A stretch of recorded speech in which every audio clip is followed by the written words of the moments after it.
Pues les vamos a comentar en primera instancia que vamos a dar inicio con lo que dentro de nuestro programa de laboratorio es la parte final que corresponde a una serie de prácticas en las que lo que vamos a ver, lo que vamos a revisar es la aplicación de los microorganismos, pero como una herramienta de trabajo para nosotros, ¿verdad?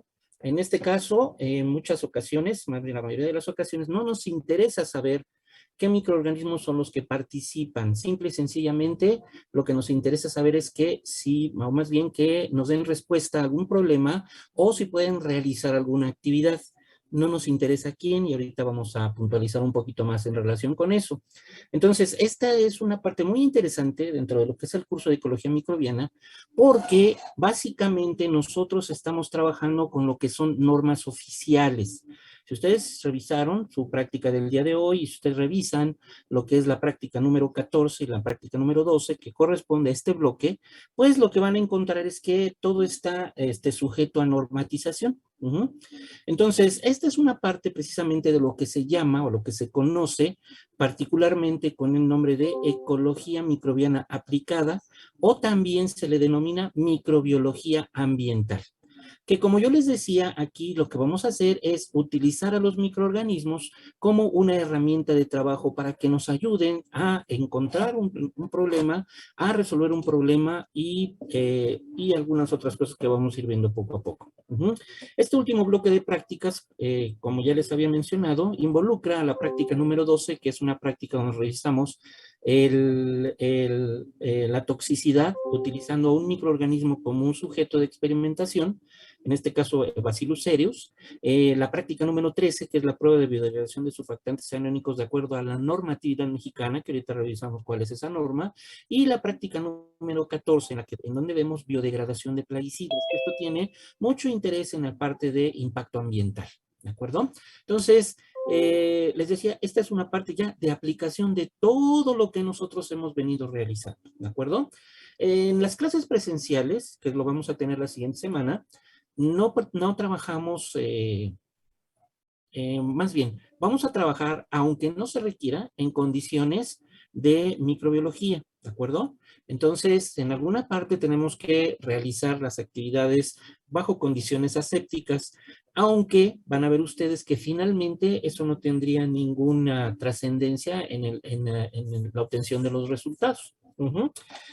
Ahora bien, para empezar con esta práctica, que seguramente les debe resultar a ustedes un poco curioso que veamos esto, ¿verdad? Pues vamos a empezar primero por la parte teórica, por el marco teórico de lo que nos ocupa en este momento, ¿sí? Entonces, es esto, ok. Los surfactantes o agentes tensoactivos están constituidos por una cadena polar alifática que es hidrofóbica y una parte aromática con un radical polar que es hidrofílico, de acuerdo con unos investigadores muy importantes en esta rama que son Higgins y Burns. Ustedes van a tener que consultar en relación con esto y van a encontrar que sus hallazgos son sumamente interesantes. Los surfactantes, como tal, son los componentes básicos de otros elementos que son comercialmente explotados, como son los detergentes. Ojo, no confundir con los jabones. Recuerden ustedes, si ya llevaron química, química orgánica básica por ahí, ya deben de saber que no es lo mismo un detergente que un jabón. Entonces, ojo con eso también. Aquí lo que nos interesa, precisamente porque son un problema que se suscitó de contaminación, son los detergentes, los cuales tienen la propiedad de reducir la tensión superficial del líquido en el cual se encuentran disueltos, de modo que este líquido adquiere mayor poder de penetración a través de los poros de ciertos materiales, a la vez que se extiende más fácilmente en la superficie de los cuerpos en los que se aplica. Y bueno, tenemos una gran variedad en la actualidad de detergentes. Antes recordarán que pues solamente había muy poquitos, el más conocido y todavía el más utilizado es el Roma, pero pues había el Patito, había Doña Blanca, Pala Paloma, una diversidad así interesante. Sus abuelitos recordarán muy bien esto. Todo esto surge a partir de 1945, cuando se crean los detergentes sintéticos, que han tenido gran aceptación debido a que no son afectados por las sales minerales contenidas en las aguas duras, además de tener elevado poder humectante y un precio moderado. Y como ven ustedes, esta es una gran diferencia con lo que son los jabones, ¿de acuerdo? Precisamente los detergentes sintéticos fueron una evolución de los jabones, porque los jabones siempre se ven muy afectados por la presencia de sales, sobre todo de magnesio, en lo que son el agua que se utiliza para la limpieza. Uh-huh. Los detergentes están constituidos por diferentes componentes. El principal es el surfactante, que puede estar entre un 10 y un 30% de la composición de la mezcla de los detergentes.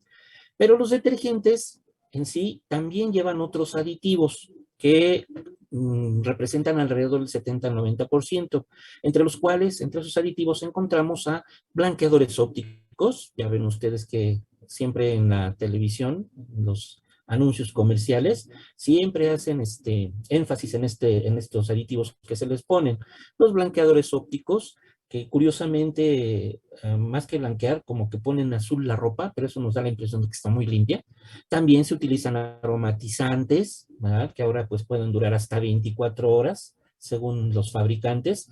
Existen algunas enzimas biológicas, fueron muy populares, bueno, no muy populares, pero sí aparecieron en el mercado más o menos en el cuarto del siglo pasado, en donde pues empezaron a utilizar los famosos detergentes biológicos. Desaparecieron porque tenían ciertas complicaciones, pero en la actualidad se están volviendo a utilizar.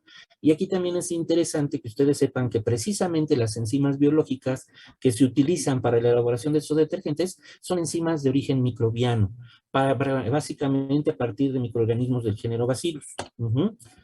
Seguramente en micro les mencionaron algo al respecto, en micro general. Ahora bien, ¿cómo se clasifican a los surfactantes? Porque saben ustedes que a nosotros nos da por clasificar todo, ¿de acuerdo? Entonces, existe también una clasificación de los surfactantes, que esta clasificación es como está aquí contemplado. Surfactantes no iónicos, surfactantes iónicos y surfactantes anfotéricos. Los no iónicos, como su nombre lo indica, son aquellos surfactantes que no presentan carga. Entre ellos, uno que es muy utilizado dentro del área microbiológica, que es el Twin.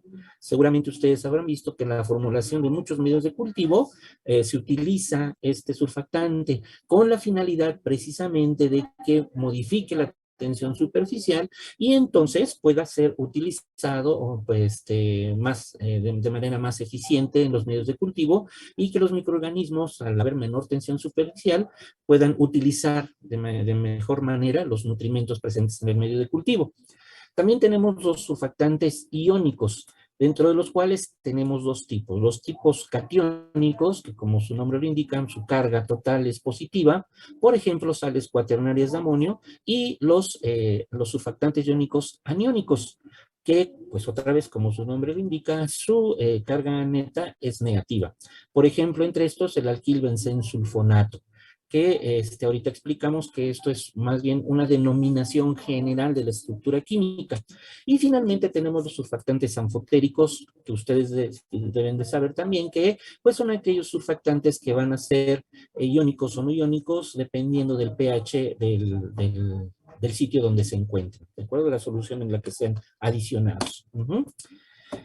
Desde el punto de vista ecológico, que es la parte que más nos debe de interesar en este momento, uno de los contaminantes encontrados precisamente con elevada frecuencia en las aguas residuales, pues son los detergentes.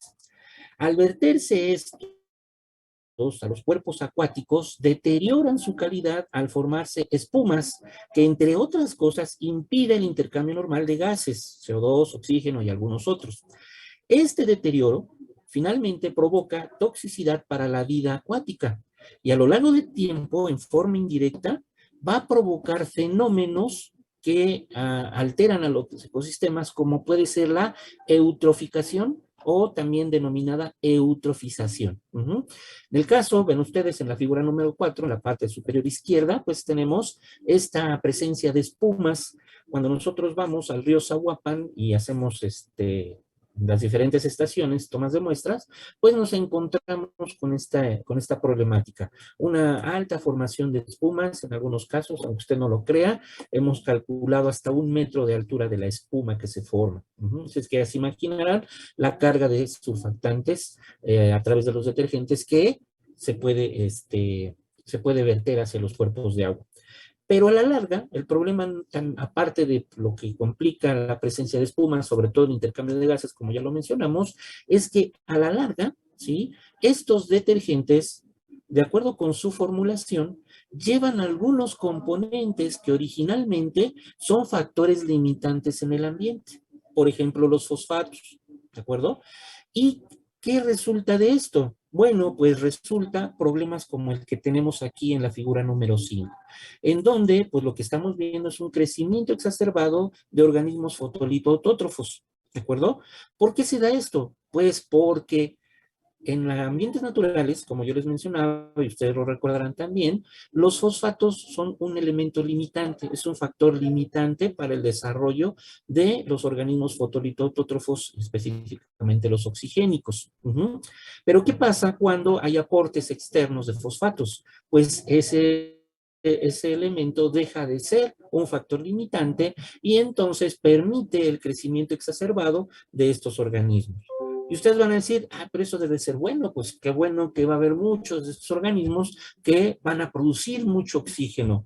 Desafortunadamente no es tal, sino que se presenta un fenómeno y aquí se presenta un ciclo, un círculo vicioso, porque al incrementarse la producción de materia orgánica y esto se incorpora al ecosistema, esa mayor cantidad de materia orgánica va a consumir más oxígeno cuando sea necesario degradarla y a través del tiempo puede transformar un ecosistema óxico, un ecosistema acuático óxico en un ecosistema acuático anóxico, con las consecuencias que ustedes ya se imaginarán.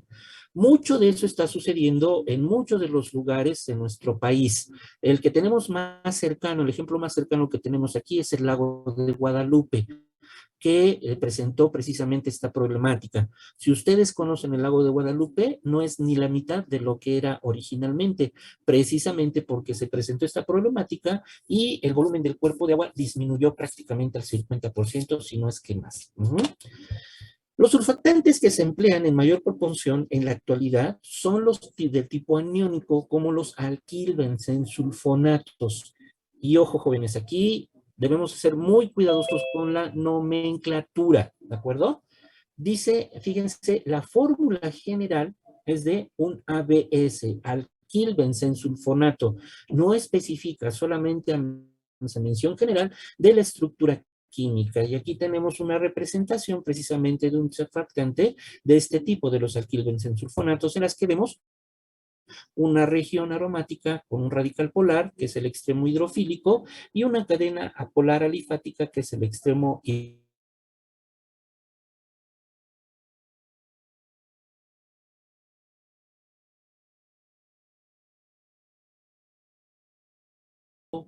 se, eh, se, este, se empezaron, ¿no? Cuando fueron, ¿qué quiere decir? Alquilbenzensulfonatos, pero estos ABS, los